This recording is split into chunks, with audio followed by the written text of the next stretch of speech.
Bonjour et bienvenue au podcast « Pis c'est quoi tu vas faire dans la vie ?» Mon nom est Andréane, je suis agente d'accompagnement pour Cosmos Matapédia et je suis avec ma co-animatrice. Bonjour, moi c'est Marlène Villeneuve, conseillère d'orientation au Centre matapédien d'études collégiales.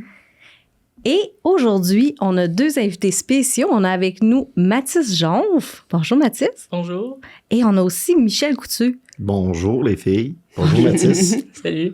Bienvenue messieurs. On est ravis de vous avoir avec nous. C'est vraiment le fun. Merci d'avoir accepté notre candidature. Et c'était tellement un beau projet. Ouais, c'est vraiment cool. Donc, je suis bien content d'être là. Oh, tout le monde est content. C'est tellement plein. Michel, dis-moi, j'ai une question vitale pour toi d'entrée de jeu. Qu'est-ce que tu fais en ce moment dans la vie, puis qu'est-ce que tu vas faire quand tu vas être grand? Mon Dieu, probablement que je vais faire la même chose. Et quand je vais être grand, probablement que je vais arrêter de faire ce que je fais présentement pour faire autre chose, c'est-à-dire prendre la vie du bon côté comme je la fais présentement. Mais ce que je fais présentement, du aussi longtemps que je me rappelle, j'ai toujours été dans la culture en général. Puis, je pense que je vais mourir sur scène, tout simplement. Oui? Ouais. Mais qu'est-ce que tu fais? T'es-tu un soleil, un acteur? Non, tu fais des pubs de Colgate? Écoute, qu'est-ce pour que tu ceux fais? et celles qui se posent vraiment la question, moi, je suis directeur général et artistique à la salle Jean Cossette pour Diffusion Mordicus. Ça fait exactement 33 ans cette année et 35 ans de carrière. Donc, c'est ça que je fais dans la vie. Moi, je fais des spectacles. Je m'amuse, je fais des spectacles, on book des spectacles, on fait à peu près tout ce qui est relié au domaine culturel depuis tout ce beau temps-là. Puis là, tu l'as dit tantôt, 33 ans, tu as commencé en 91? Commencé exactement en 88. 88. Ce beau métier-là. Et après ça, de fil en aiguille, parce qu'il y a tout un moment, il faut dire que l'histoire culturelle d'Amqui, au niveau du Codec, anciennement le Codec, qui est devenu Diffusion Mordicus, on parle de très longtemps. Là. Moi, j'ai commencé à la polyvalente, là, à 14 ans, lorsqu'il y avait un orienteur, justement, qui était là, qui m'a allé par le bras, puis il a dit, toi, t'as l'air aimé ça, les cossins, les cinémas, puis tout ça. Viens donc, la palette, passer les films sur l'heure du midi. C'était Daniel Lamarre qui réside à la Côte-Saumon. Donc, il a fait ça. Donc, il m'a allé par le bras. J'ai commencé là et ensuite, ça a été les danses. Je me suis impliqué justement dans le Parlement étudiant. Je me suis impliqué dans le conseil étudiant. J'étais là comme une tâche. Donc, moi, j'ai toujours dit, lorsque tu vas faire ce métier-là, tu dois être présent tout le temps. Faut que tu sois d'un genre presque, pour que les gens te remarquent. Pour les gens aussi qui remarquent les aptitudes que tu as pour faire ça. Donc, de fil en aiguille, à partir de 14 ans, j'ai commencé à faire ça. Et même tout jeune, à l'âge de 11-12 ans, je savais que j'allais faire de la radio. Je savais que j'allais avoir une entreprise. Je savais. Et j'ai pas étudié là-dedans du tout. C'est ça qui est le plus drôle. Donc, j'aurai sûrement l'occasion de vous en parler. Là. Oui. Là, tu as mentionné tantôt que tu étais dans le Parlement étudiant à l'époque. Mathis...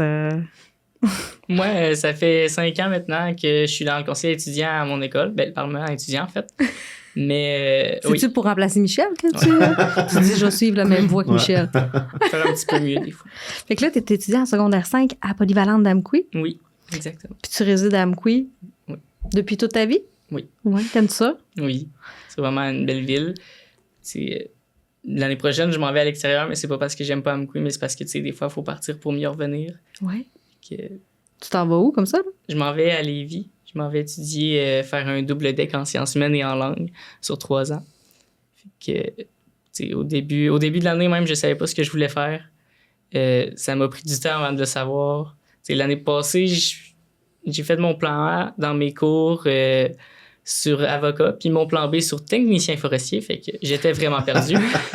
Il y avait un gros fossé entre les deux. Ouais, j'étais pas à la même place. Puis après ça, je savais pas. Puis après ça, j'ai rencontré la conseillère d'orientation à mon école, qui est Mélanie Perron. Puis... On la salue. Salut, Mel! Puis avec elle, j'ai découvert que je pouvais avoir le choix de pas juste prendre une seule porte pour m'en aller plus tard dans mes études. Fait que c'est pour ça que j'ai décidé de... j'ai regardé, puis j'ai trouvé un programme qui me permettait de faire 2 diplômes en même temps. Fait qu'en même temps de faire mes sciences humaines, je vais pouvoir apprendre des nouvelles langues, voyager. Je peux même faire une de mes 6 sessions complètes, soit en Espagne ou en Colombie-Britannique. Fait que je suis vraiment content. Ça va me permettre de découvrir plein de cultures et de langues. Wow! Je suis vraiment content. Question à froid, comme ça. Marlène, Oui. le programme dans lequel Mathis va étudier. Uh-huh. Michel, tantôt, il a dit qu'il n'a pas étudié pour ça. C'est-tu là-dedans qu'il aurait dû étudier, tu penses, pour faire ce qu'il fait? Mon Dieu, Ça aurait c'est été une bonne une- question. C'est une opportunité, ça? Double deck, c'est un deck préuniversitaire. Ben, dans le fond, c'est 2 decks, effectivement. Tu sais, à la fin de ça, tu as 2 diplômes. Puis, fait que ça te permet d'aller dans tu sais, des programmes universitaires. Tu n'apprends pas un métier spécifiquement tu sais, avec ça. Moi, j'ai une question de Mathis avant de continuer. Mais tu t'en vas étudier là-dedans, c'est pour l'avenir, tu veux t'en aller dans le quoi? Parce que j'ai de la misère à situer le fait que tu t'en vas dans ces 2 decks-là pour faire quoi? Ben, dans le fond, j'ai commencé avec le deck de langues parce qu'il y a quelques mois, j'ai commencé à avoir un intérêt pour différentes langues. Fait que là, j'ai commencé à apprendre le polonais. T'sais, on s'y attend vraiment pas. OK. Puis, il y a peut-être 2 mois, j'ai commencé à apprendre le latin. Fait que, honnêtement, c'est 2 langues complètement random. Que ça se peut que je m'en serve Sur jamais dans Duolingo incroyable. ou Duolingo. Duolingo. Wow. Fait que c'est le fun. T'sais, la fille mange une pomme, là. Oui. Dziewczynka je jabłko, là, en polonais. Wow! Mais ouais, fait que l'intérêt des langues m'est venu de là. Puis à l'école, on a eu un nouveau cours qui est Introduction à la psychologie, qui est offert par Sarah Lévesque, qui est également prof d'histoire. Fait que honnêtement, au début de l'année, avant d'avoir ces cours, j'étais vraiment pas sûr. Mais quand j'ai découvert la psychologie, puis à quel point c'était large, puis que c'était le fun, puis qu'il y avait plein de choses à découvrir, puis que ça permet en même temps d'observer, puis d'apprendre à se connaître, puis d'apprendre à connaître son entourage. Ben là, j'ai dit, je veux m'en aller quelque part là-dedans. Fait que c'est pour ça que je fais en même temps mes sciences humaines. Mhm. Fait que j'ai vu l'opportunité, que ça me permettait de voyager, ce que j'adore faire, honnêtement, que je fais depuis toujours. Du camping, j'en ai fait toujours avec ma famille, sauf que là, ça va être un petit peu différent. Mais, fait que j'ai vu l'opportunité, puis je l'ai saisi, puis j'ai eu la chance d'avoir été accepté. Oui. Fait que je suis vraiment Puis, content. c'est que après ça, pour l'instant, tu sais pas exactement quel métier à l'université ou quel programme à l'université tu ferais, mais tu sais que, normalement, ça devrait te rendre vers quelque chose qui va t'intéresser. Je me dirigerais probablement vers la psychologie ou OK. être psychologue ou quelque chose là-dedans. Côté relation d'aide, là, On en a besoin avec toutes les années qui s'en viennent. Là, on va manquer de psychologue bientôt. Donc, tu avais une question. Rappelle-moi la question que Ouais, tu m'as posée, en fait, justement. parce que toi, t'as pas étudié là-dedans, on va dire comme ça, parce que t'avais-tu passé par d'autres choses, justement? Effectivement. Moi, à la polyvalente, bon, je dois dire que quand il est arrivé le moment où j'ai commencé à faire de la technique, où j'ai commencé à m'intéresser à la culture, moi, j'ai été élevé sur une ferme. Donc, quand tu dis élevé sur une ferme, il y a plein d'opportunités pour pas aller à l'école. Donc, moi, lorsque j'ai terminé ma 6e année, j'ai décidé de quitter l'école. La 6e année du primaire? 6e année du primaire. J'ai fait ma 6e année parce que je suis arrivé à Causa-Piscale dans le secondaire 1. Et moi, je venais d'une famille de quatre enfants. Et on était toute la gang Durand, tu sais, la gang Durand 5. On était tous des amis, tout ça. Et quand on est arrivé à la polyvalente, j'ai vraiment eu peur quand je suis arrivé là-bas. On parlait dans ce temps-là de 1000 élèves là, à la polyvalente de Causa-Piscale. Ça a changé, hein? Ça a changé beaucoup. C'est presque 1100 élèves dans ce temps-là, moi, quand je suis rentré à la polyvalente. Et ça m'a vraiment effrayé. Et je me rappelle du moment où j'ai peut-être fait une semaine. Et je suis remonté à la maison, j'ai dit, maman, moi, j'arrête ça à l'école, je vais aller travailler sur la ferme. Et j'ai fait ça pendant 2 ans. Donc, de 12 ans jusqu'à 14 ans, et sans savoir que je n'avais pas le droit de faire ça, parce que il y a 14 ans, la loi... C'était pas trop surveillé à ce moment-là? Non, c'est ça. À 14 ans, lorsque les lois ont changé, chaque enfant devait aller à l'école jusqu'à 16 ans, au moins. Donc, là, la DPG est débarquée, et ils m'ont pas donné le choix. C'est soit que tu t'en vas en centre, ou tu t'en vas à l'école. Fait que je dis, bon Dieu, m'aller à l'école. Mais après, on va passer 2 ans sur une ferme à travailler extrêmement fort, parce que c'est une ferme laitière et c'est une ferme forestière. Donc, à travailler tellement fort, quand je me suis retrouvé à l'école, le derrière assis sur une chaise, à lire, à faire des maths, à faire de la religion. Là, il y avait de la religion encore, des cours de religion, et à faire du français. J'ai fait, wow, c'est donc bien facile, ça. OK. C'est donc bien facile, s'asseoir, puis étudier, puis t'es propre, t'es bien habillé, tu manges le midi, t'as des heures régulières, tu te lèves, tu t'envoies, il y a personne qui te crée après. Wow. Fait que c'est ça que... Et Ça a des bons côtés, l'école. Oui, ça a des très bons côtés. Les jeunes ne savent pas du tout à quel point ils sont chanceux d'avoir le derrière assis sur un banc d'école présentement. Mais là, par curiosité, là, t'as passé comme 2-3 ans sans avoir été à l'école. Là, t'as-tu repris comme en secondaire 1? Comment ça fonctionnait? Ben, le programme qui avait été mis en place quand on est, parce que j'étais pas le seul. On était un paquet de jeunes. On était environ peut-être une quinzaine qui ont retourné à l'école. Et il y a un programme, c'était Jean-Marc Lefrançois qui vient de Lac-Saumon, qui dirigeait ce programme-là, qui était mis en place par la commission scolaire dans le temps, qui s'appelait Jeunes décrocheurs. Donc, ils nous ont raccroché à l'école. On devait faire au moins 3 matières. Fait que moi, j'ai fait les maths, j'ai fait le français, j'ai fait l'anglais, qui m'intéressait. Et on devait choisir un métier. Dans ce temps-là, dans les polyvalentes, il y avait plusieurs corps de métier. Ça partait de la mécanique jusqu'à la cuisine. Et moi, j'ai choisi l'alimentation.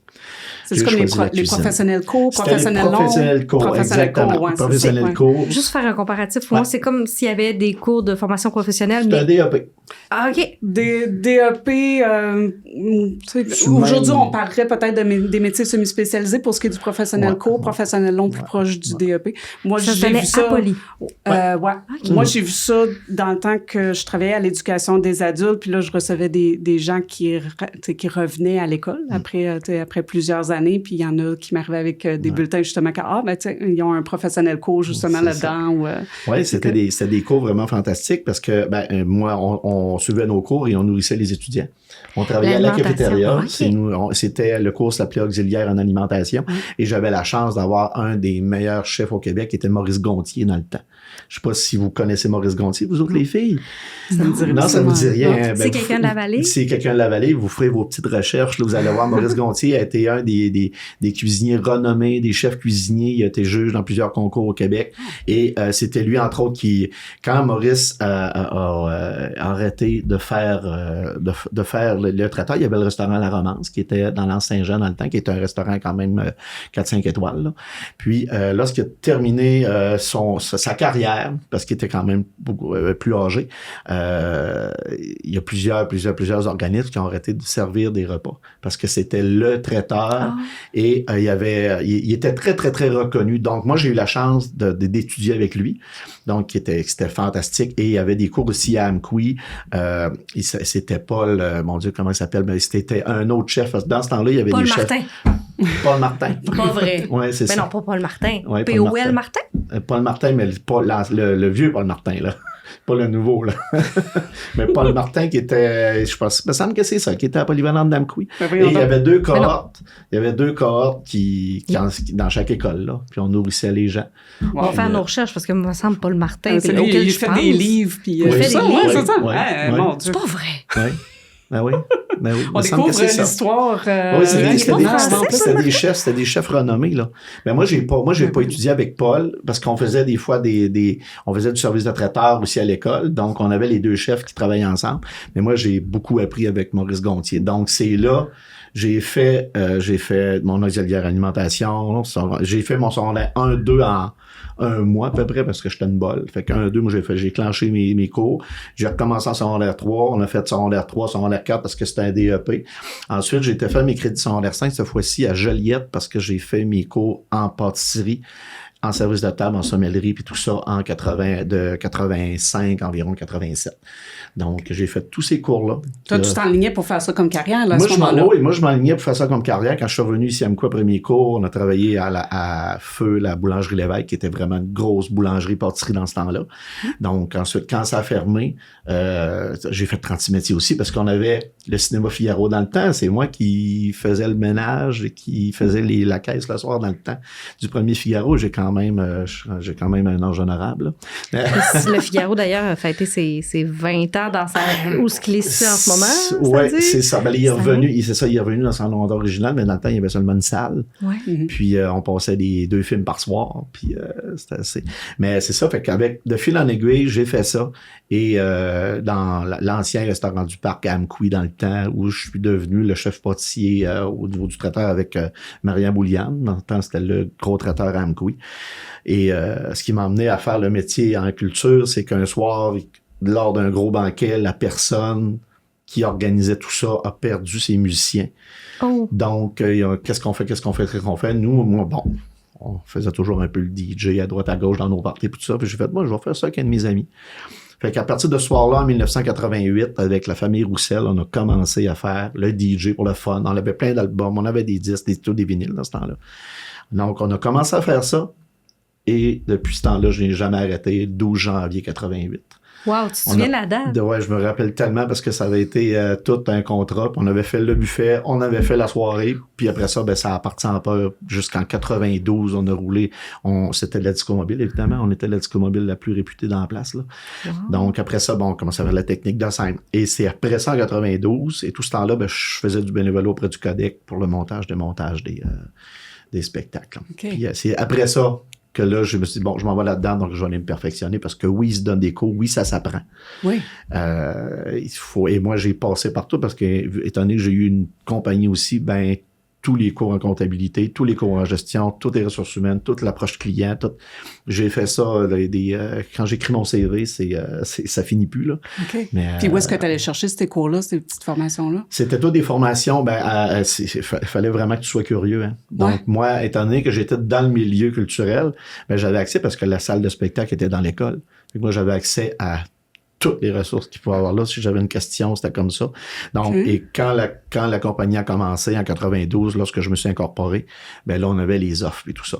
Puis, je vous parlerai de ce qui m'a amené à faire autre chose plus tard, là. Donc, vous allez voir. Est-ce que c'est raisonnable de penser que si les membres du groupe, ce soir-là, le 12 janvier 1988, s'étaient présentés sur place, est-ce que c'est raisonnable de penser que ta vie aurait pu être totalement autre chose? Effectivement. Ouais. Si ce moment-là n'était pas arrivé, probablement que je ferais peut-être pas ce métier-là parce que c'était après où, dans ce temps-là, c'était Annette Savard qui était au Codec d'Amqui et qui m'avait rencontré un soir et il dit, écoute, j'aurais besoin de quelqu'un pour nous aider à faire de la technique de scène, pour les décors. Dans ce temps-là, c'était de A jusqu'à Z. Il débarquait avec toutes les équipes techniques et tout ça. Il y avait besoin de bras. Donc, elle m'avait demandé, ben, écoute, viendrais-tu faire ça? Donc, on a fait du bénévolat jusqu'en 95, peut-être, là, à tant de shows par année, tout ça. Donc, c'est là que moi, j'ai commencé, là. Mais c'est probablement cette opportunité-là. Mais c'est une opportunité que, dans le fond, que tu as reconnu comme étant une opportunité. Tu sais, que tu t'es dit, hey, voilà ma chance, parce que moi, je rêve à ça depuis longtemps, le côté de la scène. Là. Du moment où moi, j'ai mis le pied à la salle Jean Cossette, où j'ai côtoyé les artistes, les techniciens, puis tout ça, j'ai fait, mon Dieu, c'est ça que je veux faire dans la vie. C'est ça que je vais faire dans la vie. Moi, je considère que c'est un des plus beaux métiers du monde qu'on peut faire parce qu'on vend du plaisir, on a du plaisir. Je dirais, les années présentes, c'est plus difficile depuis la pandémie, là. Mais c'est un réel plaisir de faire ce métier-là. Parce que tu vends du rêve, tu crées des souvenirs. Donc, tu peux pas avoir meilleure journée dans ta vie, là. Michel, tantôt, tu disais que tu as fait du bénévolat au Codec avant de rentrer. Mathis, je crois que toi aussi, tu t'es déjà impliqué, tu as déjà fait peut-être du bénévolat, tu as peut-être reçu un prix, ça se peut-tu? C'est la rumeur qui court. Oui, j'ai déjà fait beaucoup de bénévolat, pardon. Mais d'abord, il y a le Club alpin Val-d'Irène. Un club alpin que mes parents ils ont entrepris, ils ont pris en charge même avant ma naissance. Ma mère était enceinte de moi, puis mon père était le président et ma mère était secrétaire. En tout cas, il était impliqué là-dedans. Puis mon frère, ma soeur, ils ont fait du ski dans le club. Mon frère, il a coaché. Moi, maintenant, cette année, c'était ma dernière saison. J'ai pris ma retraite de skieur athlète. C'est drôle, ça. J'ai pris ma retraite. C'est assez drôle à dire. Puis on organisait la classique Pierre Landry. Notre famille, on était pas mal derrière. On soutenait. Puis depuis mon plus jeune âge, j'ai appris à rouler des binettes. Dans le fond, les filets de sécurité dans la pente.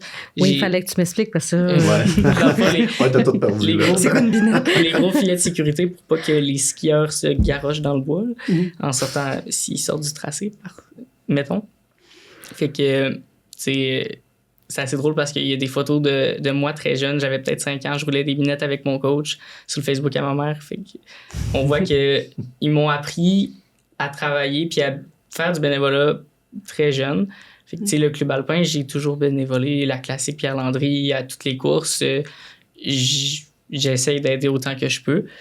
Puis sinon, si on a besoin de bénévoles, ma mère, elle me demande souvent... telle personne aurait besoin d'aide pour telle affaire ou il se passe de quoi au parc, mais on m'a demandé si tu pourrais aider. Puis c'est assez rare que je dis non. Parce que honnêtement, je me sens mal sinon. Puis en même temps, ça me fait plaisir. Je veux dire, pour moi, ça fait juste partie de mes valeurs d'aider les autres. Puis du bénévolat, je m'attends pas à avoir quoi que ce soit en retour, honnêtement. J'en ai pas besoin. T'as bien raison, mais pourtant, puis on y pense pas toujours, ou peut-être après coup, le bénévolat, on apprend des choses.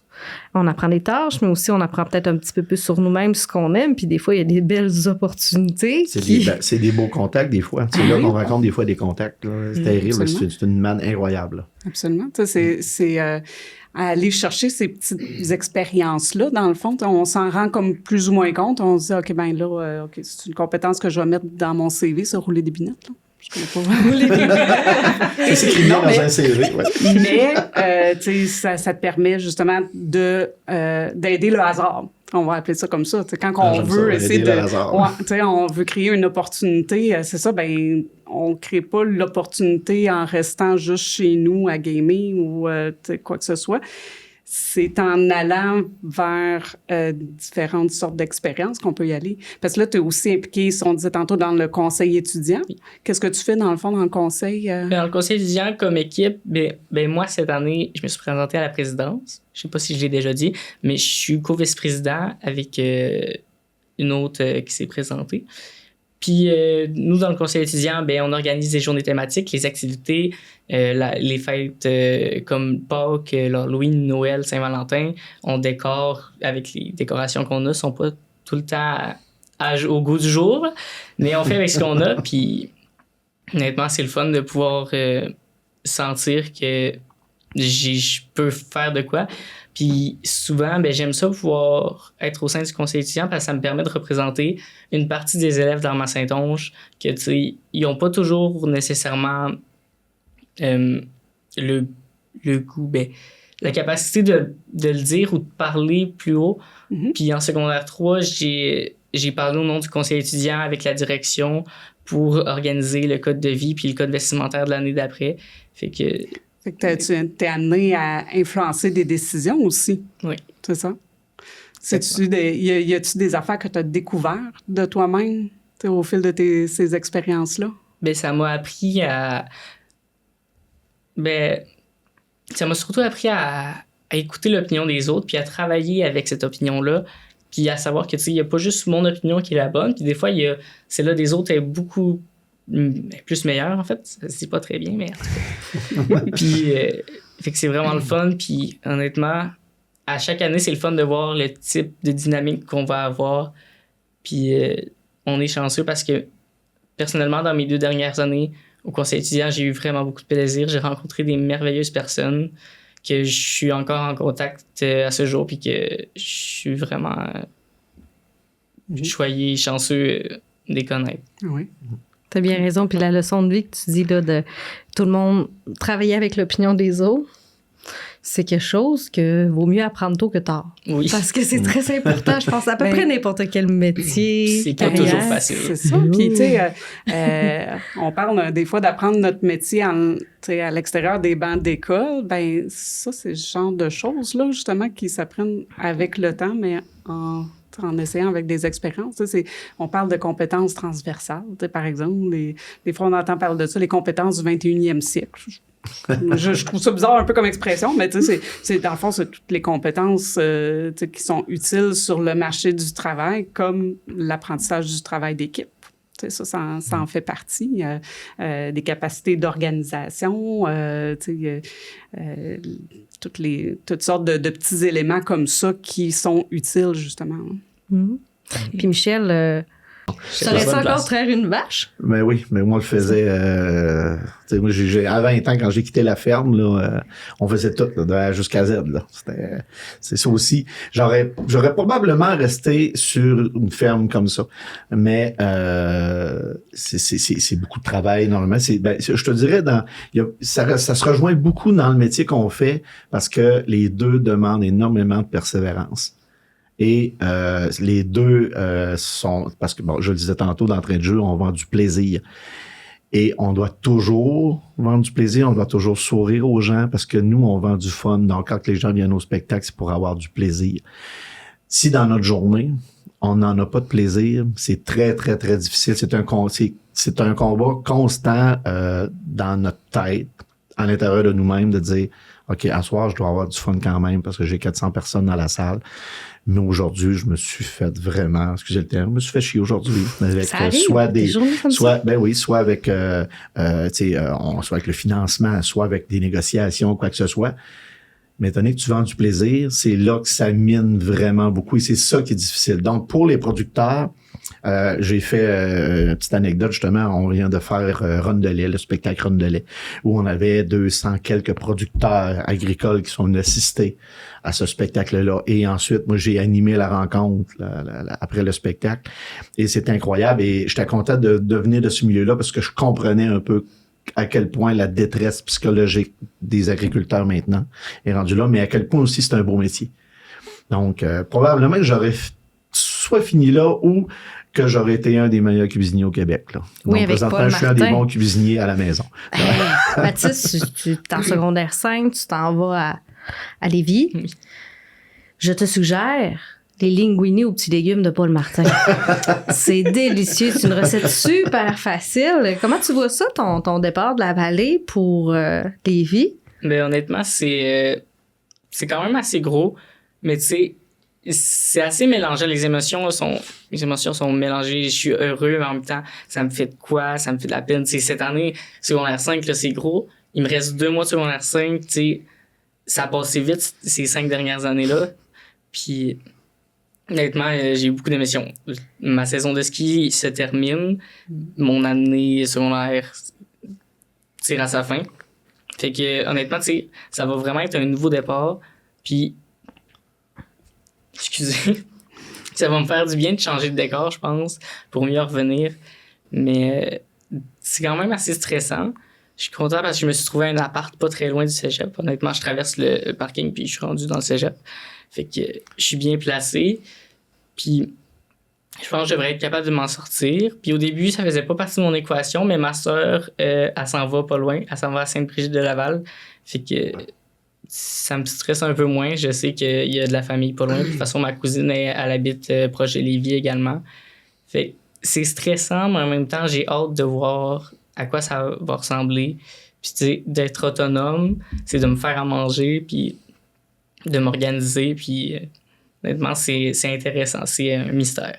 Une Ça veut belle dire grande qu'à étape. à ton bal définissant, ça va embroyer une shot avec la gang. Là. Ça se peut. Ils vont être plusieurs, je C'est ça. pense. C'est Il y une aura du grosse mascara trans- qui va couler chez les filles. Puis, Toi, Michel, quand t'as fait cette transition-là vers la vie adulte, tu t'es retrouvé dans ta...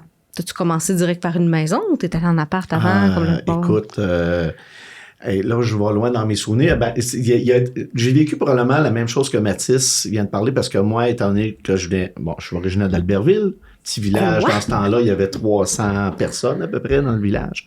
Et nous, notre grosse ville, c'était Amqui. Ça, c'était la grosse ville. J'avais jamais sorti d'Amqui, là. C'est le maximum. Et même à 17-18 ans, j'ai eu ma première voiture à 16 ans.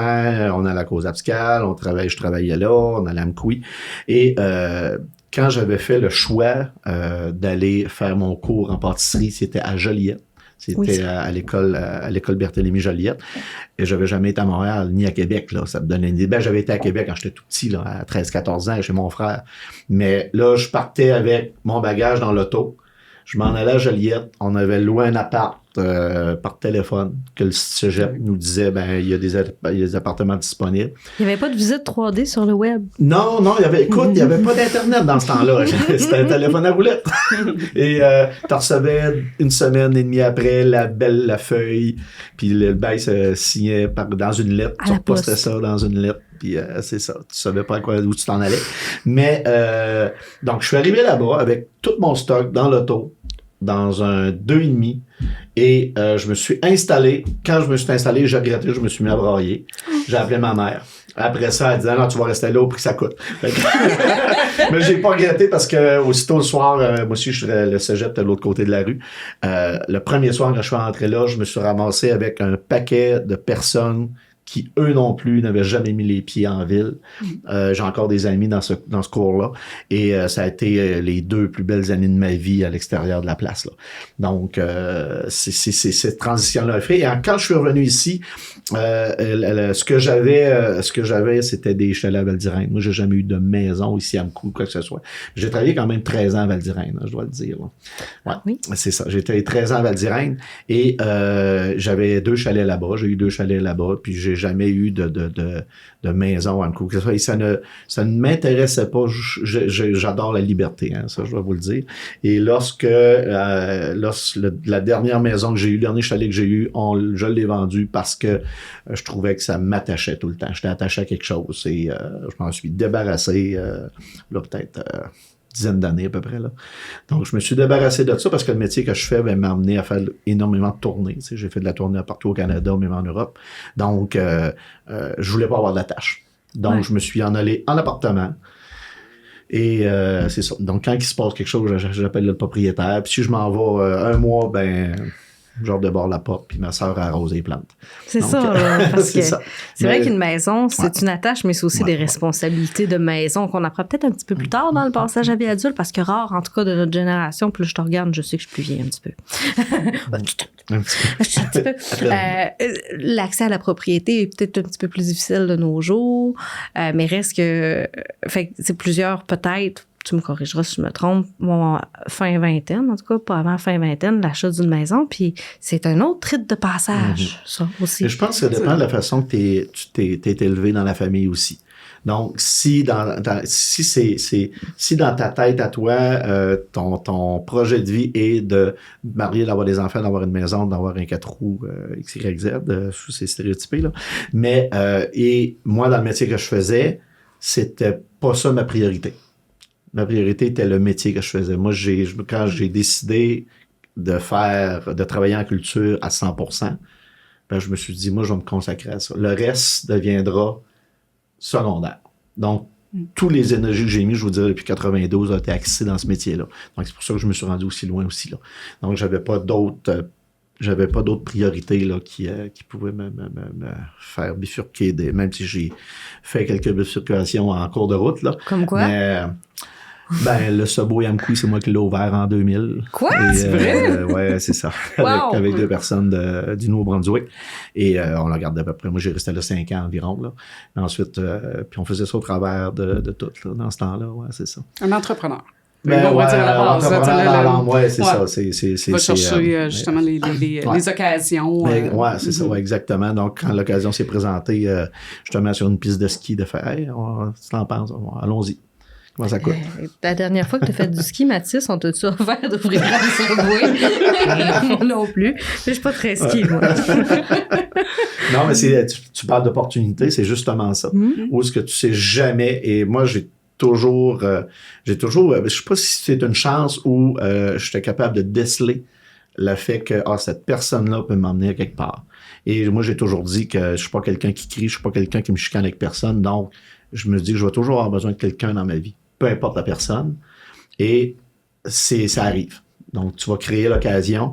Et là, ce que tu entends, il suffit juste d'être là au bon moment et de dire, OK, moi, je vais saisir l'opportunité puis je vais essayer de l'emmener pour être capable de faire ce que je veux. Et je donnais une conférence, justement, aux étudiants un petit peu avant Noël à la Polyvalente, puis c'est ce que je disais. J'ai dit, si tu veux le faire et si tu dis qu'il n'y a personne qui va t'empêcher de le faire, mais tu vas le faire. Peu importe le chemin que tu vas prendre. Tu sais, c'est pas le chemin... C'est pas le chemin que tu prends qui va t'amener à ta réussite, là. Il y a une citation, là, je suis pas certaine, là, ça vient de qui, mais j'avais vu ça. La chance, c'est quand la préparation coïncide avec l'opportunité, quelque chose comme ça.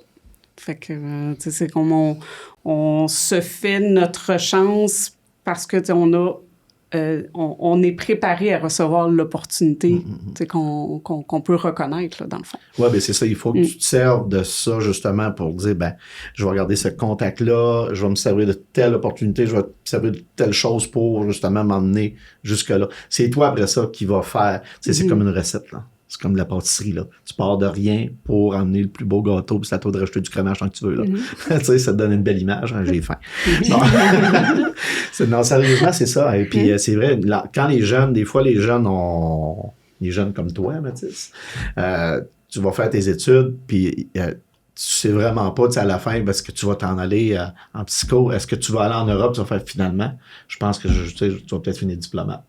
T'sais, on sait jamais, tu étais dans le Parlement. Puis, tu disais en rentrée de jour au départ, quand on jasait avant d'ouvrir les micros, que ça fait 5 ans que tu étais dans le Parlement étudiant. Tu aurais pu, la première année, dire, ben là, je suis pas président encore, là, je peux-tu m'arrêter? Fait que c'est le fun de dire, puis à ce moment-là, ben, on se sert de ces expériences qu'on a vécues pour dire, ben, je suis capable d'aller plus loin. Puis même si, moi, il me reste 10 ans environ, on va prendre ma retraite. Mais j'ai encore des belles opportunités qui s'ouvrent, là. Tu sais, je vois, OK, on s'en va là, on s'en va là, on s'en va là.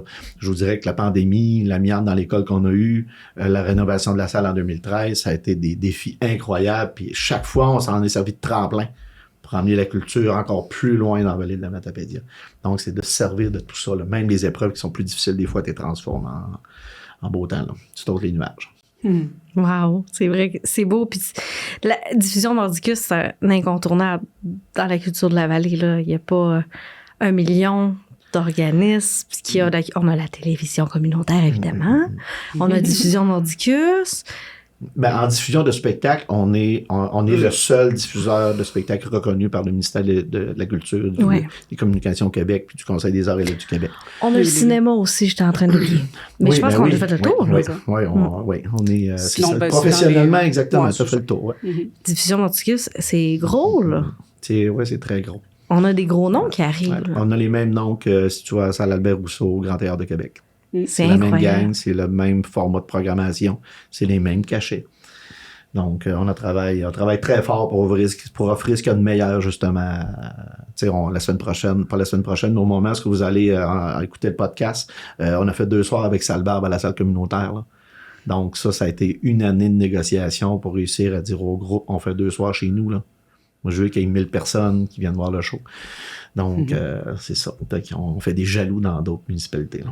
Tu vas-tu voir des spectacles des fois de diffusion Mordicus, Mathis? Oui, quand ça m'adonne, oui. J'ai eu la chance d'avoir été sélectionné pour une paire de billets gratuits pour voir Quartz. Fait que je suis allé avec ma soeur et avec ma mère. Là, ouais. Puis honnêtement, c'était un très beau spectacle. Puis on a la chance d'avoir diffusion Mordicus pas loin de nous. Fait que nous, le conseil étudiant, on en profite. Puis souvent, je confirme. On parle... Bon, Michel, tu pourrais-tu nous faire ça? On aurait peut-être besoin de ça pour la fin de l'année ou peut-être pour Noël. Serais-tu bon pour aller nous chercher telle personne? Puis honnêtement, je pense que je parle pour pas mal tous les conseillers étudiants. On est très reconnaissants de t'avoir pas loin.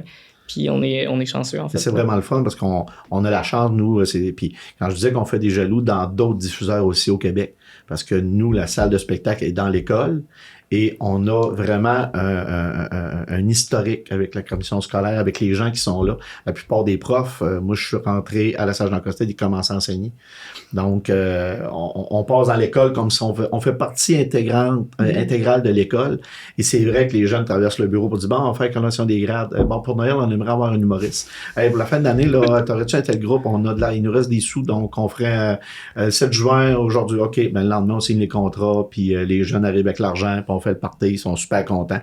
C'est pas dans les grandes villes qu'on va retrouver non, pas ça. Du tout. On a vraiment un lien lien assez étroit avec notre école. On est vraiment chanceux et je devrais dire, avec toutes les écoles du centre de service scolaire de A à Z. Là. Tu as-tu pensé, Michel, en 6e année, tu as lâché l'école pour finalement faire ta carrière dans une école. Au-dessus de 30 ans dans une école. C'est vrai, t'as entièrement raison. C'est comme ça. Ouais.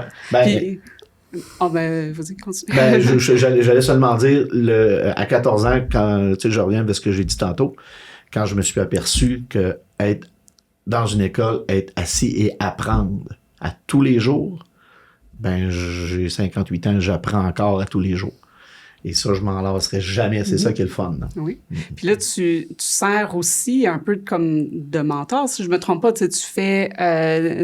tu vas accompagner des jeunes qui s'intéressent au métier là, dans la culture. Oui, parce que ça fait 14 ans qu'on enseigne la technique de scène. On a un cours de technique de scène qui est un cours qui se donne habituellement à l'universitaire ou au cégep, où il y a un cours présentement à Montmagny en technique de scène. Nous, on a adapté ce cours-là et on devait le donner au CEMEC à Amqui. On remonte de, mon Dieu, peut-être une dizaine d'années là qu'on avait préparé ça, parce que j'étais dans la cohorte qui a formé le cégep aussi dans le temps. J'ai fait la première radio étudiante dans ce cégep-là, moi.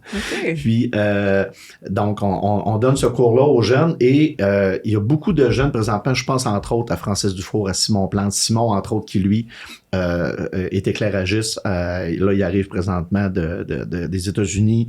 Il est basé à Québec. Il fait les plus grands artistes. Il travaille encore avec nous à la salle Jean Cossette. Et lui, à 12 ans, moi, quand je l'ai ramassé, il était à cause d'Abstical. J'ai dit, toi, tu vas venir avec moi. Francis, même affaire. Ils ont appris ça. Ils ont gagné le vie. Ils ont été mes employés pendant 10 à 12 ans au moins, à temps plein. Ils ont fait tous les shows, tous les festivals. On a fait de la tournée ensemble. Simon fait encore la tournée avec moi. Et là, j'ai encore 2 jeunes présentement qui apprennent la technique de scène. C'est sûr que la pandémie n'a pas aidé parce que là, il y a eu beaucoup de changements, je dirais, dans la façon de faire au niveau des jeunes là, qui ont plus d'intérêt, ils travaillent beaucoup plus aussi. Ils ont des agendas plus chargés que nous autres, des fois. Là. Donc, je confirme, oui. C'est fait un peu comme parascolaire, je crois. C'est en parascolaire, c'est gratuit pour les jeunes. Et nous, on a pris la formation, on l'a adapté au secondaire pour former des techniciens généralistes. Donc, la plupart des techniciens, techniciennes, parce que j'ai des filles aussi, qui commencent à faire ce métier-là, c'est un petit peu un métier underground. OK. Si tu files pas, si ça va pas bien dans ta vie, si tu as de la misère à l'école puis tout ça, ben viens nous trouver, on va faire de la technique ensemble, puis tu vas découvrir que tu es utile. Puis je vais vous conter une anecdote, un gars qui s'appelle Maxime. Je dirais pas son nom de famille, là, mais pas grave. Mais Maxime, lui, qui était détesté de ses profs, là. Il jouait au volleyball comme un dieu, mais détesté de ses profs dans les cours. Tout le temps chez le directeur. Un jock, là. Lui, là, il était rebelle, puis c'était pas méchant, mais il était comme ça dans la vie. Puis, je l'ai ramassé comme technicien. Puis, c'était une grosse cohorte dans ce temps-là. Là. On était, je pense, j'en avais comme 11. Et Maxime, le jour où on a fait secondaire en spectacle, c'était la régionale. Les professeurs l'ont vu travailler sur scène. J'appelle ça, moi, un no-fault. Tout le long du show, là, ça accroche au bout, puis c'est cue, puis c'est placer ses techniciens, placer ses micros, puis tout ça. Le lundi, ça vient changer dans l'école, Maxime. Parce que là, les professeurs se sont aperçus que s'ils mettaient du temps et s'ils écoutaient ce qu'il avait à dire, comment il était, qu'ils pouvaient réussir à y faire quelque chose. Puis Maxime a fini son secondaire 5, il est à son bal. Maintenant, il a un métier incroyable. Pour dire, hein, puis ça s'est passé, là, les profs qui ont vu, c'est pas Maxime, ça n'a pas de bon sens, il est bon rien dans tout. Mais ils ont vu que non, finalement, Cibol, il est bon dans quelque chose. Puis les jeunes qui ont vécu de l'intimidation dans l'école, c'est souvent arrivé. Je parle à Francis, entre autres, qui lui, a été victime d'intimidation à Polyvalente, c'était la même chose. Aussitôt que les élèves l'ont vu sur scène, ils ont fait « Ah, OK, il est rendu dans la salle de spectacle, il est avec la gang de show. OK, je pense qu'on va arrêter de le tanner puis de l'écœurer. » Tu sais, c'est ça qui crée des belles histoires, là. Oui. Qui fait en sorte qu'un jeune va faire, hey, je vais faire ça dans la vie. Moi, je peux être pas bon en français, mais si bol que je suis bon en technique de scène, puis je vais aller étudier ça, puis je vais apprendre l'électricité, je vais apprendre 36 métiers au travers de ça, parce qu'on s'entend que il y a beaucoup de métiers reliés à cette carrière-là. Là. Oui, c'est pas juste éclairagiste et non, la performance, c'est au-delà de ça. Beaucoup de monde pense que on a un show vendredi, mais on travaille pas de la semaine, on travaille de vendredi matin jusqu'à vendredi soir. Soyez avisés que ça se fait pas. C'est pas ça du tout. Non, ça se fait pas comme ça. Là. Ça se fait pas comme ça. Baptiste, est-ce que tu as un agenda de premier ministre? J'ai l'impression un peu là, que c'est le cas. Moi, surtout, là, avec ma dernière saison de ski, parce que j'ai fait un circuit junior provincial en plus en ski alpin. Ça a l'air super impressionnant, mais en fait, c'est d'autres compétitions au niveau médaillé d'or en plus, provincial. Pour vrai? Mais pas en provincial. Mathis, moi, j'ai essayé d'aller au ski, j'ai pas appris de trait. J'ai pleuré. Tu sais, après, la deuxième plus difficile, après la familiale, la première la plus facile, là, la 2, je pense. J'étais avec mes skis, mon chum essaye de m'initier. Adrienne, il faut que tu fasses face à tes pentes. Mais elle est à pic au début, cette côte-là. Puis je me souviens pas du numéro de la pente, mais il y en a une qui est à pic au début, mais que somme toute, après, ça va bien. Ça a de l'air Je le sais pas. Je me suis mis à... J'ai eu peur. Je me suis mis à pleurer. J'ai enlevé mes skis. Mon chum, il a fallu qu'il me raccompagne jusqu'en haut à pied, là, dans la c'est ça. Oui, fait que moi, C'est comme ça, ouais. Oui, ben, je ne m'étais pas rendue loin avant de m'écrouler dans toutes mes émotions, dans ma peur. Ça fait quelques années, puis ça vient encore me chercher. J'ai très peur en ski. Fait que moi, ta médaille d'or, sois pas humble. Je suis absolument flabbergastée. Moi, dès que j'ai les pieds plus longs que la normale, la raquette, ça passe, là, mais pas plus que ça. Mais honnêtement, la médaille d'or, c'était sur 8, dont 4 qui étaient présents. C'est pas tant impressionnant, mais les circuits provinciaux, c'est impressionnant quand il y a 200 coureurs qui passent avant toi. C'est quand même quelque chose, ça brasse. Puis, fait que cette année, j'ai eu 3 courses provinciales, 2 régionales. Fait que, les courses provinciales, t'es aux 2 semaines, puis les régionales, t'es entre ça, mais aux 2 semaines également. Fait que mon mois de février, de la fin janvier à la fin février jusqu'à la relâche, moi, j'avais plus de vie. C'était rempli, c'est fini ton éval, t'as 3 jours d'école, fait qu'il faut que tu fasses 2 évals, t'as un autre éval. Après ça, il faut que tu reprennes tes cours, il faut que tu ailles voir tes profs. Mais après ça, tu t'en vas à Québec, après ça, tu t'en vas à Sutton, après ça, tu t'en vas autant à 6 heures de route, puis après ça, tu repars de l'autre bord. C'était pas mal de bout en bout. J'ai beaucoup voyagé. Je faisais des devoirs sur la route ou rendu là. En tout cas, j'essayais. On est chanceux de l'avoir avec nous, là. Oui, vraiment. Moi, je suis très impressionnée, là. Franchement, oui, autant par la médaille que par ton horaire de premier ministre. J'ose croire qu'à travers ça, tu n'occupes pas un emploi en plus de tout ça, là. Oui? Mais je travaille l'été, mais pendant la semaine de relâche, je me suis pas donné de chance. Puis j'ai travaillé au Camp Sable Chaud pendant la semaine.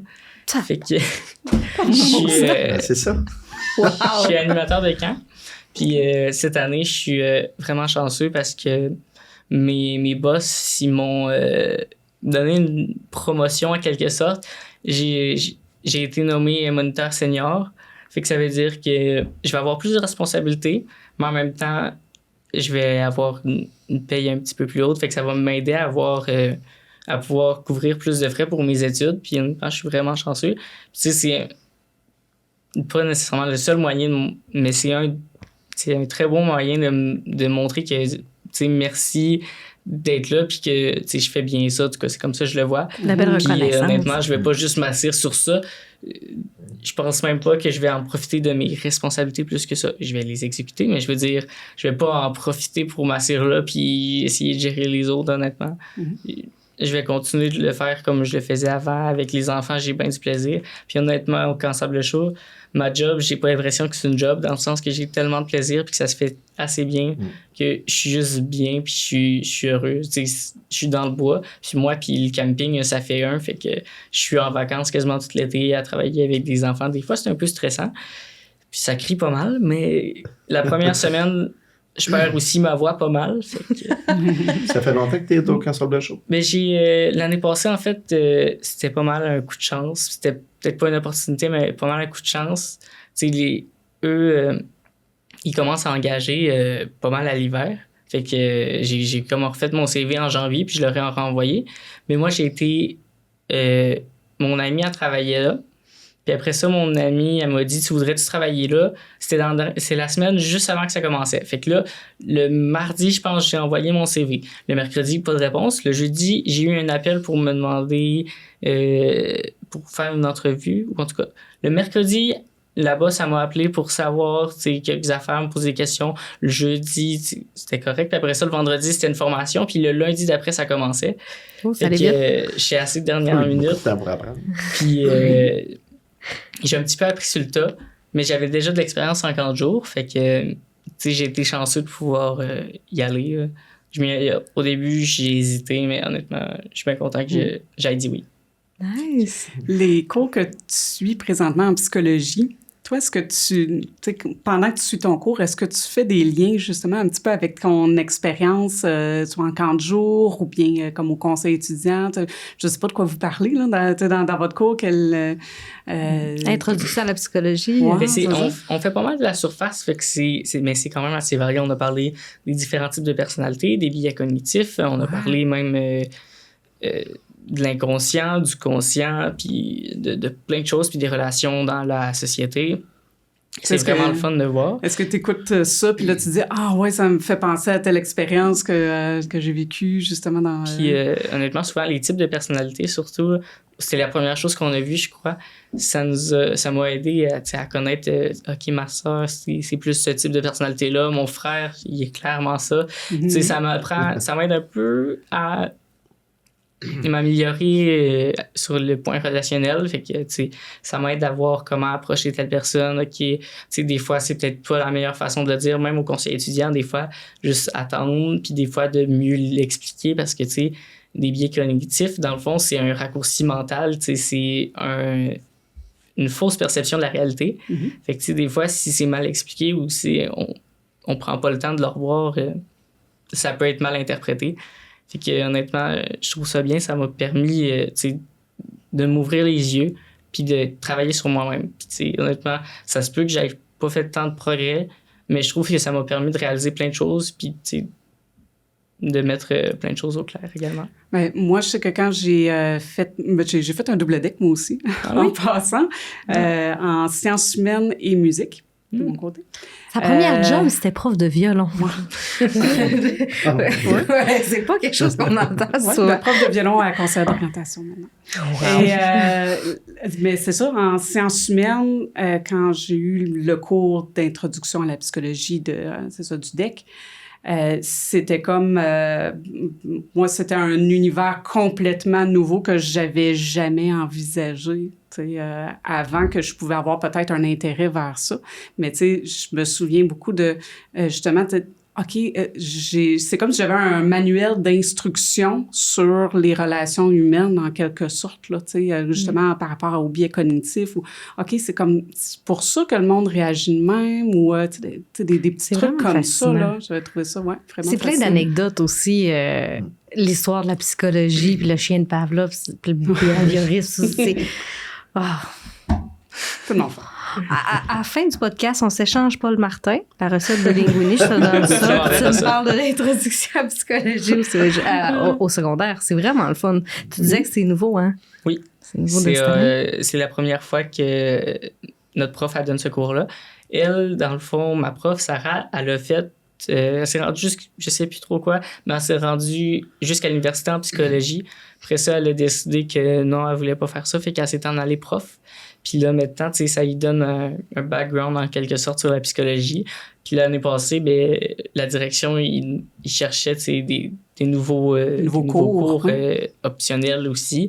Fait qu'elle a proposé, puis ils ont accepté. Fait que, tu sais, en même temps, vu qu'on n'a pas de programme de livre, ben, on peut lui demander, tu sais, on pourrait-tu parler de telle affaire, ou on peut passer plus de cours ou autant de cours qu'on souhaiterait, tu sais, à discuter en classe, honnêtement.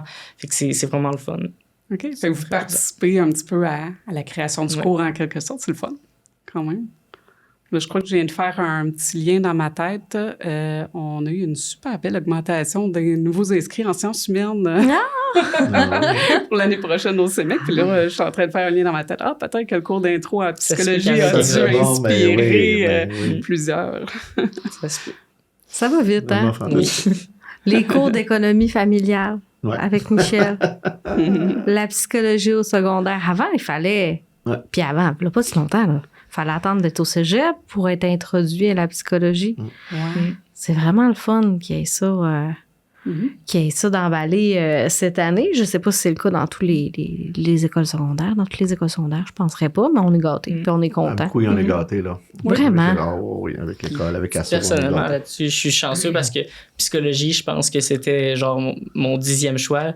Au début, je n'étais pas sûr. Je pensais que ça allait ressembler un petit peu à la philosophie.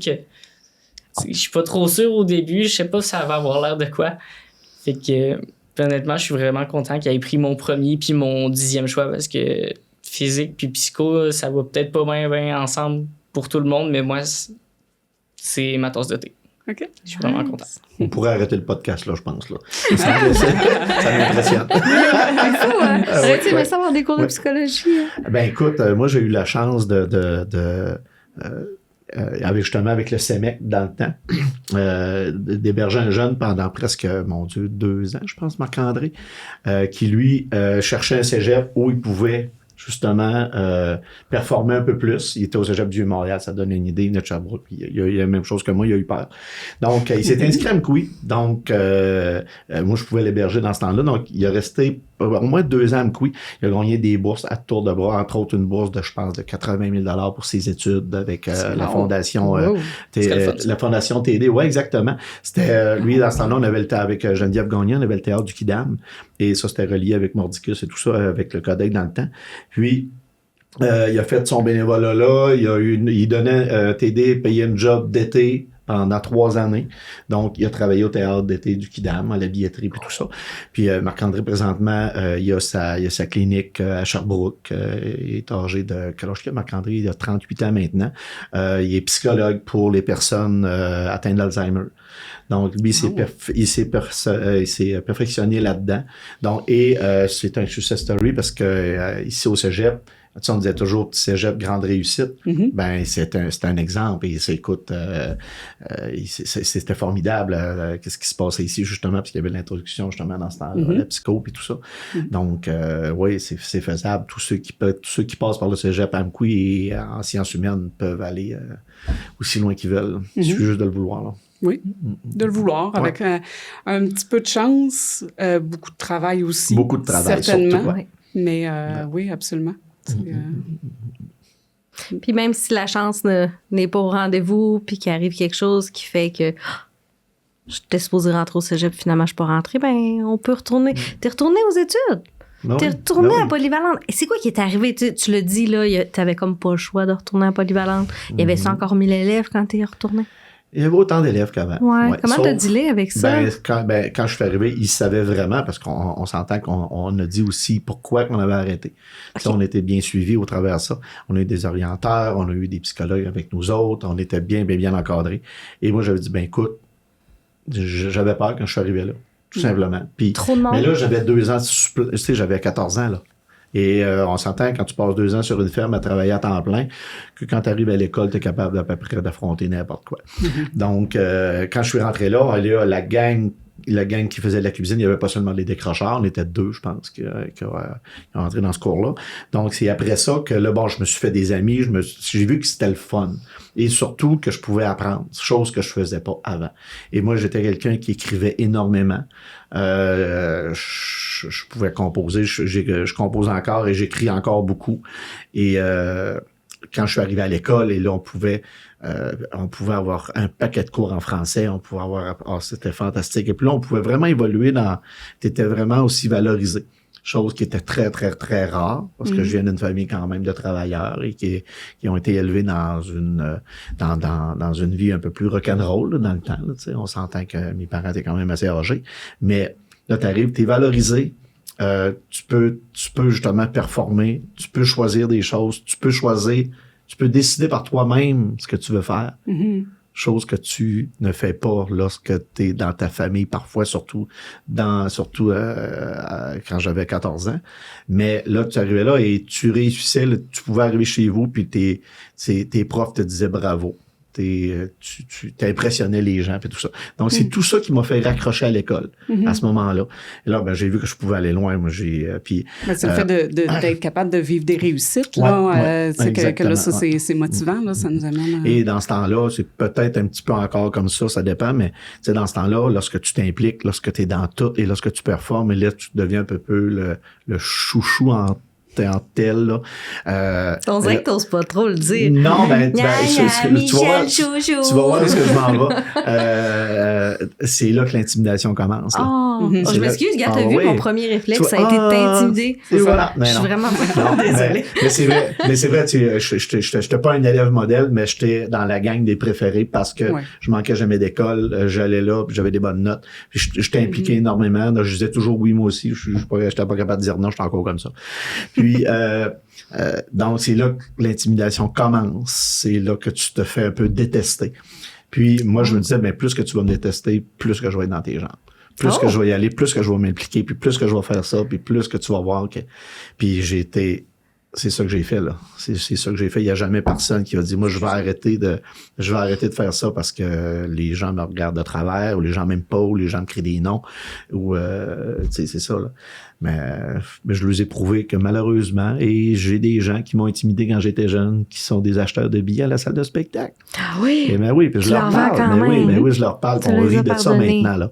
On rit de ça, on leur dit, écoute, on n'était pas du monde quand on était jeunes. Dans ce temps-là, là, ça se réglait vraiment au racabessique. Là. Vraiment, c'est pas métaphorique. Non, ça, t'avais une claque en arrière de la tête, c'était pas trop long. Ouais, j'ai connu ça. Là. Je trahis mon âge, puis l'écart c'est ça. que j'ai avec Mathis, là, il commence à se creuser. Là, mais oui. Mais c'est ça. Mais tu sais, tout part de la persévérance. Avant, on n'en parlait pas énormément et on était beaucoup moins accompagnés à l'école. Tu sais, c'était pas ce qu'on est maintenant, même malgré qu'il manque encore énormément d'accompagnement, là. Mais de ressources plutôt pour accompagner les jeunes. Mais avant, on se débrouillait par nous-mêmes. Là. Oui. Ouais. Tu sais, si tu réglais ton problème, si ça marchait pas, tu allais voir le directeur, puis c'est le directeur, ben lui, il fallait pas que ton père l'apprenne, parce que, mettons que c'est ça. Et tu sais, le décrochage, c'est différent aussi là, des années 80 versus aujourd'hui. Je fouillais ça un petit peu. Tu sais, on parlait de taux de décrochage dans les 30%. Là. À cette époque-là, là, aujourd'hui, c'est plus proche de 15% environ. Là. Mais dans ça là, c'était facile. Ouais. Parce que c'est soit que tu allais travailler sur une ferme, soit que tu allais bûcher dans le bois. Tu faisais un métier que tout le monde faisait dans ce temps-là. J'oserais dire c'était facile pour les gars. Oui. Probablement. Effectivement, oui. Puis si tes parents, si mettons, la fille dans la famille, tes parents disaient non, tu te reposes au cégep. Tu as fini ton secondaire 5, tu vas te marier, puis tu vas avoir des enfants, puis c'était comme ça. C'était vraiment comme ça. Mais ceux qui allaient plus loin, là, c'est parce qu'ils avaient soit une tête dure ou qu'ils étaient un peu rebelles puis qu'ils disaient, moi, là, non, c'est fini, là, je vais m'en aller. Je vais m'en aller. Fait que c'est souvent ça. Oui, puis c'est effectivement, oui, c'était plus facile pour les gars.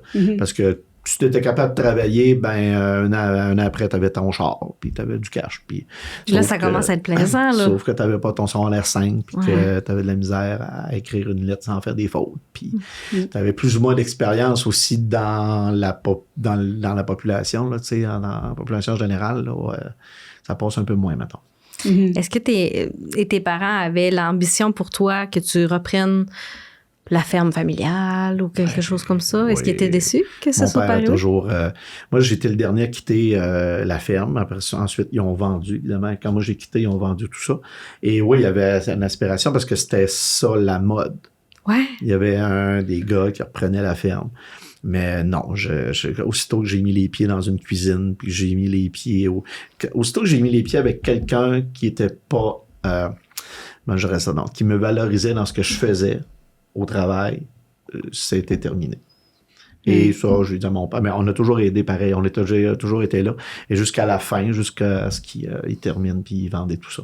Mais ça aurait été, je pense que ça aurait été ça aurait été pas mon karma, mais je vais pas dire ça.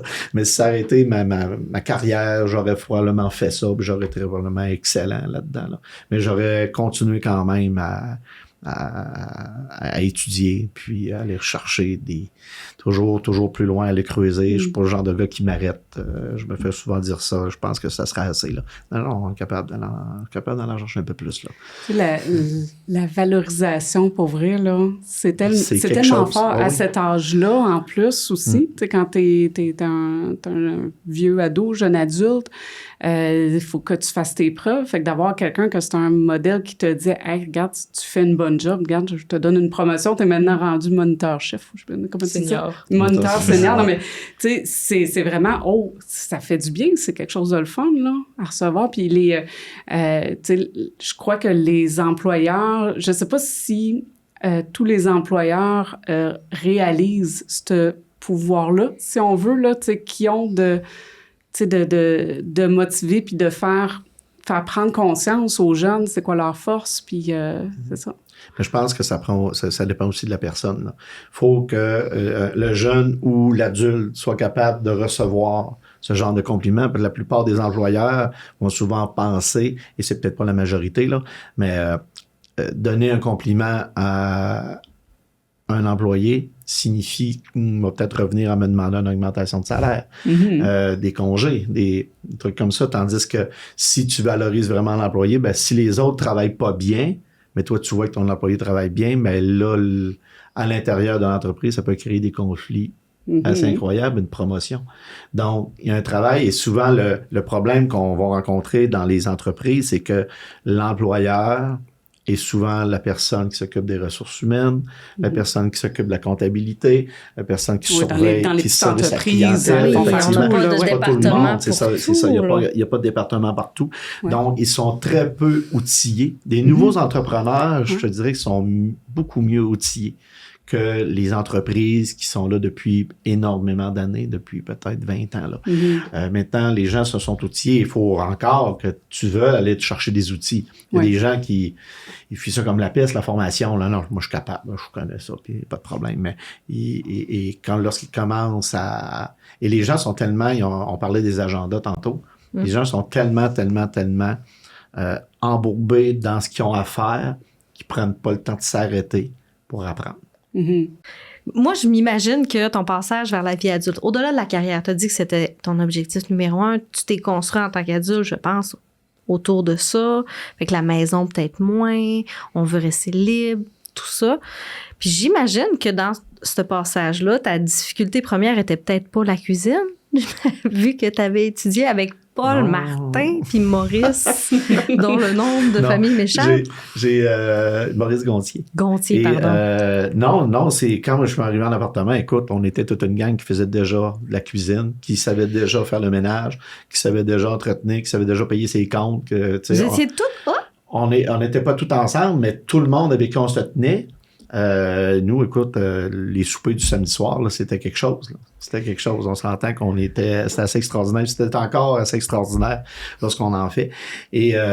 Mais non, cette vie-là, étant donné que j'étais déjà dans une famille où chacun participait aux tâches ménagères, chacun participait dans tout. Puis moi, je suis quelqu'un de curieux. Écoute, j'en suis tannant, là. Moi, je veux tout savoir. Fait que j'étais tellement curieux dans ce temps-là que quand je suis parti de là, j'avais déjà tous les outils et j'avais une mère vraiment fantastique qui m'a laissé cuisiner, qui m'a laissé faire le ménage. J'ai appris à faire le lavage. J'ai appris à faire l'épicerie avec elle. Fait que c'était toutes ces choses-là. Donc, quand je suis arrivé de passage à ma vie d'adulte et lorsque je me suis vraiment... on est revenu travailler, je me suis retourné en appartement. Je peux pas dire que on avait notre vie de jeunesse, on s'entend, là. C'était assez rock'n'roll parce qu'on faisait des shows, nous autres. Donc, c'était assez rock'n'roll dans ce temps-là. Mais j'ai jamais eu de problème, justement. Et je dis encore que moi, je suis pas encore un adulte. Là. Non? Il faut beaucoup de talent pour vieillir et rester jeune. Et ça, j'ai ce talent-là. Donc, moi, l'adolescence finit quoi quand on a 64, 65 ans? Donc, à ce moment-là, quand je prendrai ma retraite, je me consacrerai sur ma vie d'adulte pour les 20 prochaines années. Mais pas pour l'instant, parce que je travaille sérieusement sans me prendre au sérieux. Puis, j'aime toujours dire que je travaille avec le sérieux d'un enfant qui joue, là. Donc, c'est ça. Ce qui peut être très sérieux à sa façon. C'est très sérieux lorsqu'un enfant joue avec ses camions. Là, c'est sérieux en cibole. Donc, c'est comme ça que je travaille. Mais non, c'est ça. Dans le métier que moi je fais, que j'ai fait, que je fais encore, je me demande à quel point tu deviens adulte. Justement. Parce que pour faire 21 représentations scolaires jeunes publics, avec les tout-petits de 4 ans jusqu'à 12 ans, ensuite faire des jeunes de 12 ans jusqu'à 17 ans et faire des adultes de 17 jusqu'à 77.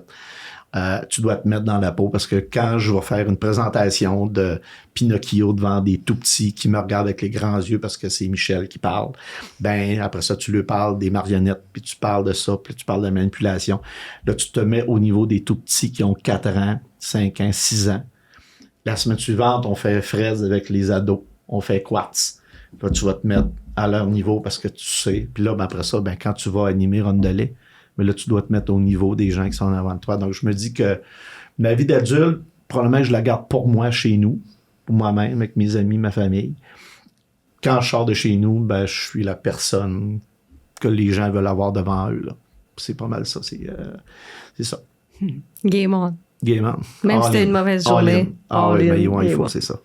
C'est pour ça que ça prend un psychologue. Fait que là, je suis content d'en connaître un. Avec Mathis, on reste en contact. Toi, Mathis, là, selon toi, tout le monde a sa propre interprétation de ce qui est un adulte. Avec un autre invité, on parlait peut-être d'une liste à cocher. Comme par exemple, au-delà du débat cipard ou tourtière, que c'est une autre histoire, on disait avec une autre invitée, ben je pense que quand je vais savoir comment faire un cipard ou une tourtière, je vais être un petit peu plus proche d'être un adulte. Tu sais, la recette de famille. Il y a d'autres personnes qui ont dit c'est quoi être un adulte en 2024, c'est un concept abstrait. Tu sais. Il n'y a pas personne qui a la réponse, mais je serais peut-être, mais je connais pas cette personne-là. Je serais curieuse de savoir, toi, Mathis, c'est ton idée de ce qui est être un adulte, c'est-tu atteindre un certain âge? C'est-tu quand on est en couple? C'est-tu la première fois qu'on fait ses impôts? T'as-tu déjà réfléchi à ça? Puis t'as-tu une idée d'eux? Ben honnêtement, c'est quand même assez flou, mais avec une grande sœur de 25 ans maintenant et un grand frère de 22 ans, c'est, tu sais, mon frère, ma soeur et mon frère, ils ont fini leurs études sur le marché du travail. Mon frère s'est acheté une maison. Là, il y a une blonde, il y a un chien, tu sais, le rêve américain. Mais un chien, c'est sûr. Puis ma soeur, elle, était en appart, puis là, elle est revenue à la maison.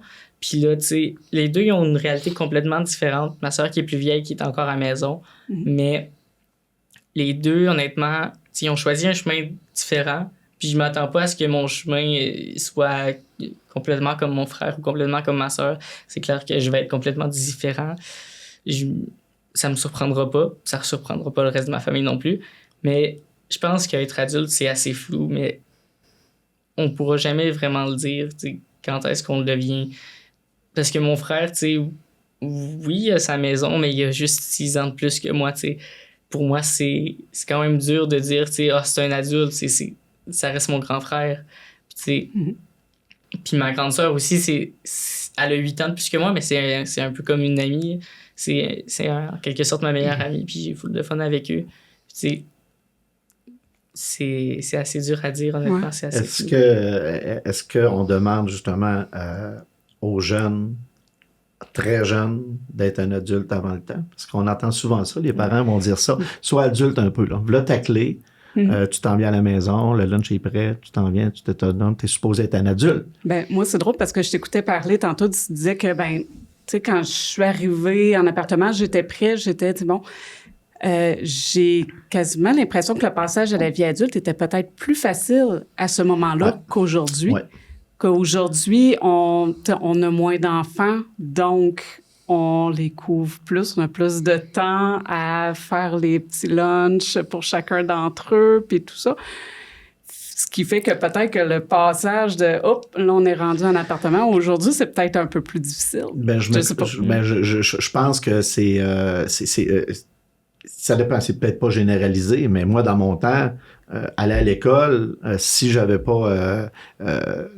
à 16 ans, je commençais un peu pas à découcher, mais à aller coucher ailleurs pour pouvoir travailler un peu, soit à la polyvalente, des trucs comme ça. Après l'école, il n'y avait pas d'autres transports, donc on s'organisait entre amis, puis les familles, c'était les mamans qui appelaient l'autre maman pour dire « Bon, ben ils vont venir coucher chez nous, c'est correct ».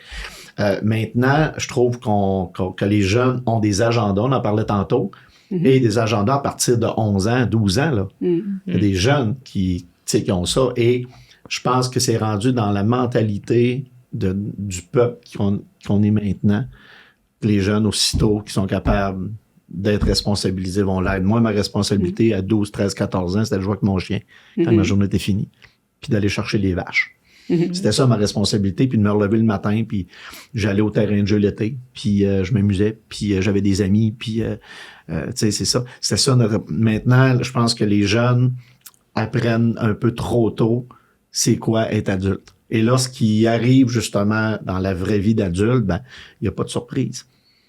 Oui, c'est une perception intéressante. Il n'y a pas de surprise parce qu'à part qu'il y a un changement dans ta vie, tes amis sont plus les mêmes, tu te fais des nouveaux amis, tu dois t'habituer à un autre. Mais on quitte. Moi, quand je suis parti à Joliette, c'était un téléphone par semaine. C'était le seul moyen de contact avec mes amis, ma famille et les lettres.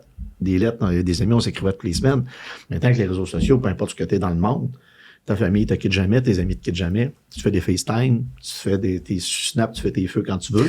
Tu sais, fait que ça te donne une idée que je me demande à quel point les jeunes sont capables de faire la transition dans une vie d'adulte. Est-ce que Une vie d'adulte, c'est de réussir à payer tes comptes, mais à 15 ans, tu payes ton compte de cellulaire si tu travailles. Je sais pas. Tu sais, ben oui, il y a des jeunes qui payent le compte de cellulaire. Il y a des jeunes qui vont, à 16 ans, ça prend mon auto tout de suite. Puis des fois, tu sais, si tu travailles bien, tu vas avoir une auto presque neuve, là. Tu sais, fait que c'est est-ce que le parent se dépêche à se déresponsabiliser en disant, bon, ben, j'ai appris à être autonome. Voici, t'es un adulte, débrouille-toi. Tu sais, t'es un adulte, tu serais capable de faire, mais moi, ma mère avait 92 ans, puis j'étais encore le flot, puis elle me surveillait quand j'allais travailler, j'avais dîné, là. Fait que c'est juste pour te dire, là.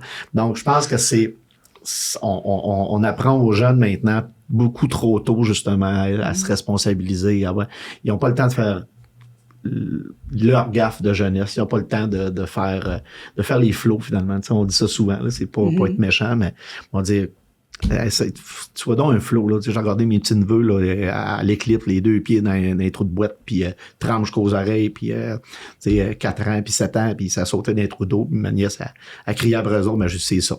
C'est exactement ça. C'est exactement ça, la vie, il faut qu'il y ait les flows, là. Au lieu d'être... ça devrait être comme ça jusqu'à 13-14 ans, là. Ouais. Mais c'est ça que j'aime à propos de ma job l'été. Tu vois, là. Je m'en vais en appartement, mais je me sens pas plus comme un adulte ou encore moins proche d'être un adulte. J'ai 17 ans, puis je réalise pas que l'année prochaine, je vais avoir 18, je vais pouvoir voter. C'est assez spécial. Voter, oui, bien sûr, la première chose qu'il fait. C'est la première chose. C'est la première chose. Puis honnêtement, je joue avec les enfants, j'ai du plaisir. Des fois, j'ai plus de plaisir que les autres, mais c'est le détail. C'est ça qui est plate, par contre, nos générations d'aujourd'hui. Moi, je suis peut-être un peu dans les dernières générations qui adorent jouer dehors, qui vont dehors vraiment. Je le dis pas pour blesser qui que ce soit, c'est pas contre qui que ce soit. Mais ce que j'ai observé, c'est pendant la semaine de relâche, j'ai des jeunes qui voulaient pas aller jouer dehors. Moi, j'avais hâte, j'étais comme, on va faire un phare, c'est donc bien le fun, il y a de la neige dehors, avec un petit peu de neige. Hein. Le peu de neige qu'on avait, puis il faisait beau, puis c'était le fun, mais ça me tente pas, Je trouvais ça plate, ça me faisait de quoi de voir que, c'était pas comme moi, que genre, va jouer dehors, va dans la neige, tu reviendras à soir, après souper, quand tu veux. C'est que ça me fait quand même vieillir, honnêtement. Vieillir de peut-être 7-6 ans, je sais pas. Mais là, t'es rendu à te dire, les jeunes d'aujourd'hui ou... Mais j'en fais quand même partie. T'es-tu mais quand je dis les jeunes, je parle surtout, ceux qui vont en camp, mettons, je dirais peut-être 12 ans et moins, avant le secondaire même. Fait que c'est surtout ça l'âge qu'on a en 40 jours. Mais ouais. Fait que, honnêtement, même si je m'en vais en appart l'année prochaine, je me verrai pas plus proche de la vie adulte. Non, c'est ça. Je vais avoir des responsabilités, c'est clair, mais... C'est pas on n'est pas rendu là encore dans notre tête. Non, c'est certain. On a une grosse discussion sur les écrans présentement, là, à savoir qu'est-ce qui se passe, parce que on se demande justement dans une famille où est la limite, là, parce que on va les parents vont au lieu d'aller jouer dehors, ils vont donner une tablette. Ils vont être tranquilles un petit bout. Et là, on va plus chercher vraiment le contact humain du souper en gang parce qu'il en manque tout le temps un parce qu'il est parti au volleyball, parti au judo, parti travailler. Donc, tu sais, c'est fait que la vie est tellement un feu roulant. Et la pandémie a fait que tout le monde s'est retrouvé ensemble et a pu se regarder dans les yeux pendant 2 ans presque, là. Donc, tu sais, on n'a pas de constat de ce que ça a donné. Ça a donné des belles choses, ça a donné des moins belles choses. Mais c'est ça aussi, parce que la vie que tu veux avoir, ben les jeunes vont sûrement aussi, même les adultes, vont aller la retrouver justement dans ces écrans-là, dans toutes les plateformes possibles. Et le contact humain n'existe plus. Donc, comment tu veux te définir si tu n'as plus de mentor, si tu n'as plus tu peux pas regarder quelqu'un et dire « wow » ou tu vas regarder un influenceur qui est, mon Dieu, OK, je vais être comme ça, là. Donc, tu sais, c'est un peu difficile. Moi, je dis que les jeunes ont peut-être plus difficile maintenant à se définir parce que, justement, ils peuvent pas avoir d'expérience extérieure. La seule chose rapide, accessible, c'est... Ouvre la porte, sors dehors.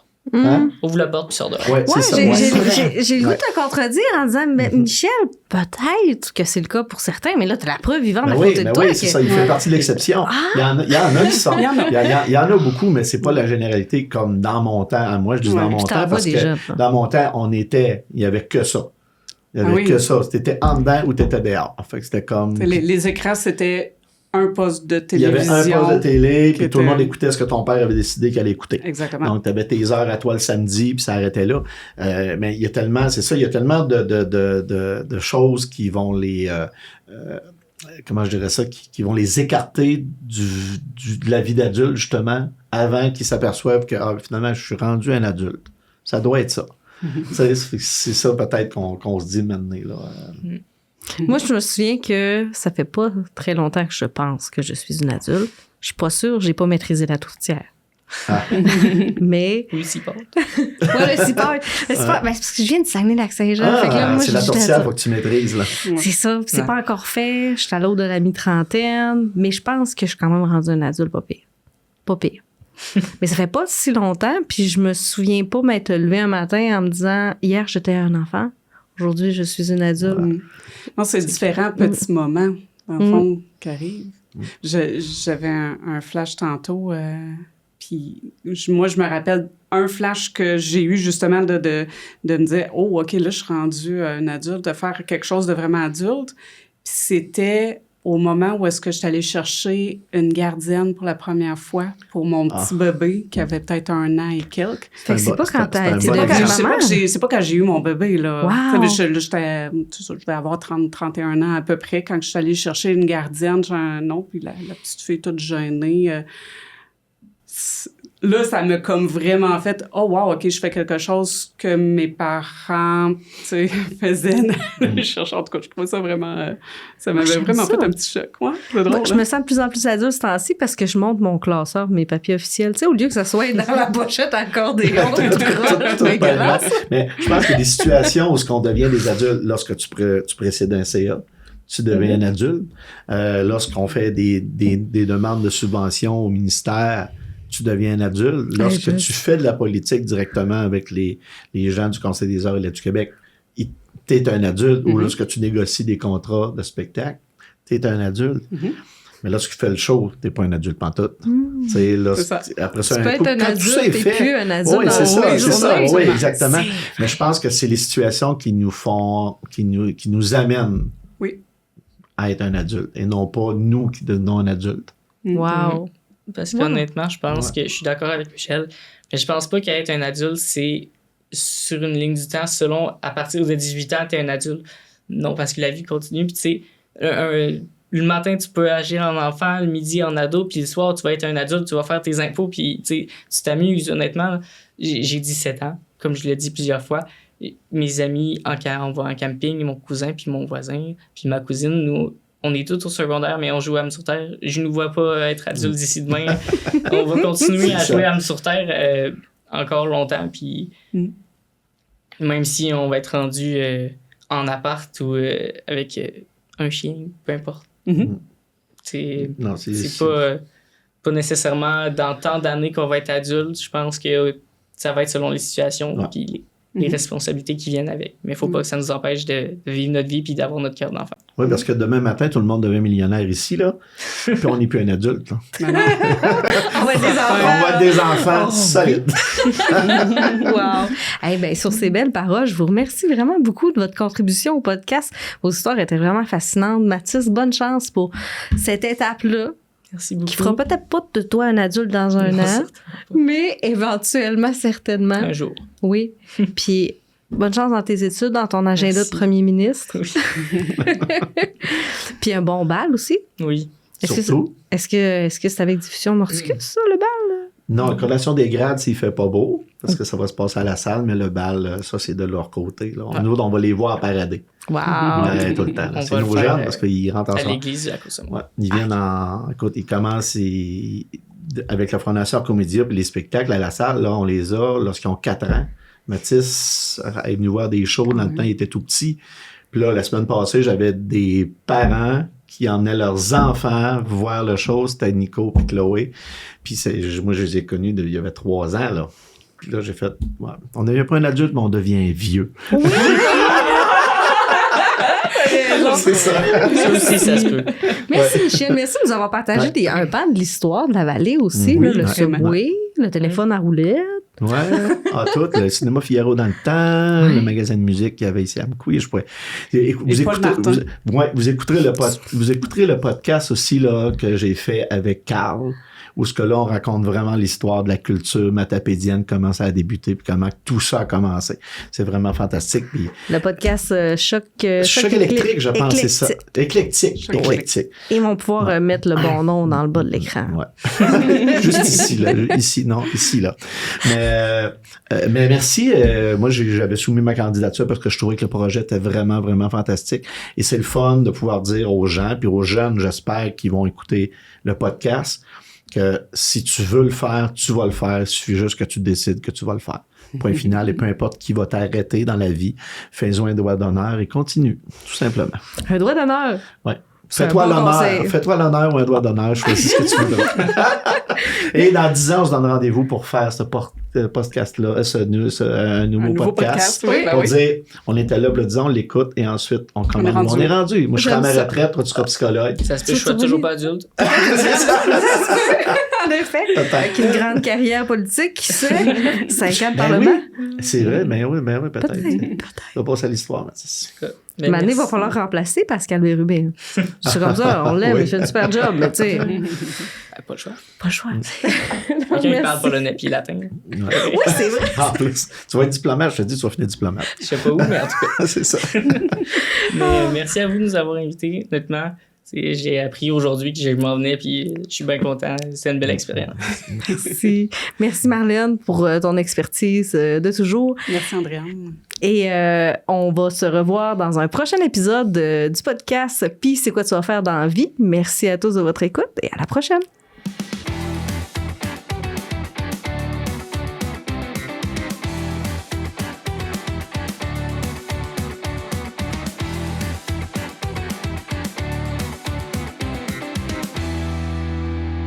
Ce projet a été réalisé grâce à la participation financière du gouvernement du Québec en partenariat avec les Alliances pour la solidarité et le ministère de l'Emploi et de la Solidarité sociale.